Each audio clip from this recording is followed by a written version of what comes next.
Hello guys, welcome back to my YouTube channel and congratulations once again to all those who have been invited or shortlisted for the Chevening interview.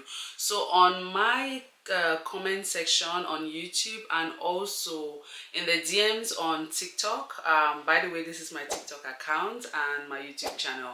I have been having a couple of questions about how to answer certain questions, and one of the very first that I got was, Delphine, what if I walk into the Chevening interview panel and I'm asked the question, how will the Chevening scholarship help you achieve your career goals? So guys, this literally, it got me excited when I saw this question, because I feel like this is one of those questions where it's the easiest to answer, because there's no right or wrong way to answer this question, and the answer depends solely on what you say, because it's very individualized and customized to your particular vision and career path, your own journey, and not like a generalized thing. So if I go to a Chevening interview and the panel asks me this question in 2024, this is exactly how I'm going to answer it. I would literally divide it into three different steps. That's literally my immediate post-study plan goals, my midterm career goals, and my long-term career goals. That's how I would simplify it.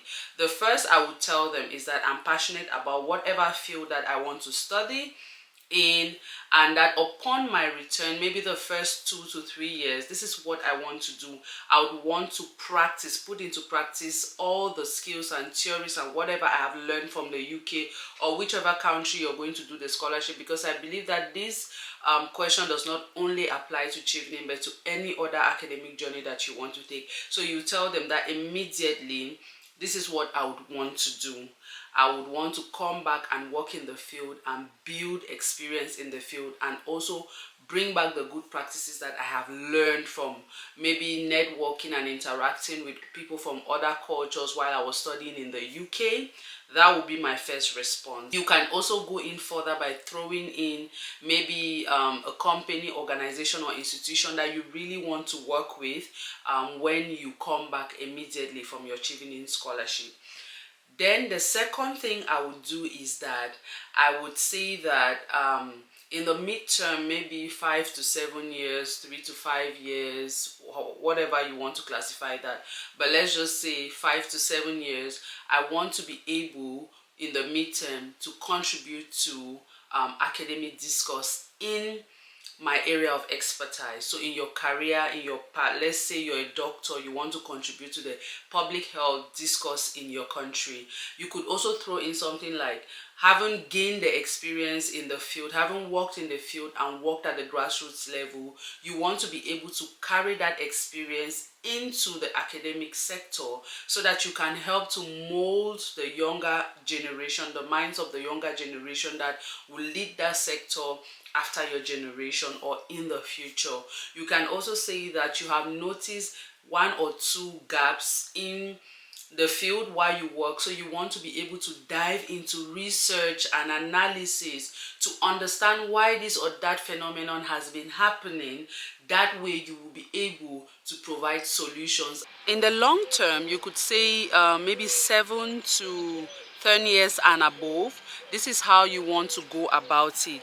You could say that you want to dive into policy because you have had experience in the field, you've had experience in research and academia. Who better than someone that has field and research experience to dive into policy and influence policy? You could say that you want to influence policy in your sector so that you can be able to provide the solutions to some of the gaps and issues and challenges that you have experienced in the field and in academia.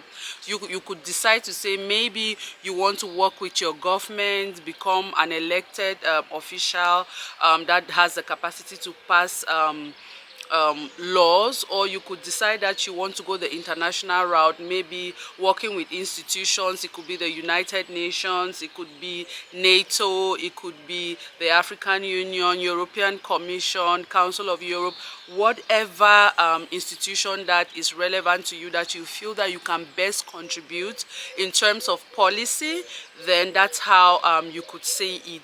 That just depends. It just depends entirely on you. And this also, guys, is just a suggestion on how I would respond to it. Don't forget that this is based on my own experience as someone working in international development. But if you're someone that is completely in a different kind of career path, you could also just tailor it to your career path, or better still, repeat to them what you wrote in your career in your post-study career plans in your Chevening AC. So that's how I would answer this question if I am asked in 2024. Let me know in the comment section if there are more questions that you want me to attempt and answer.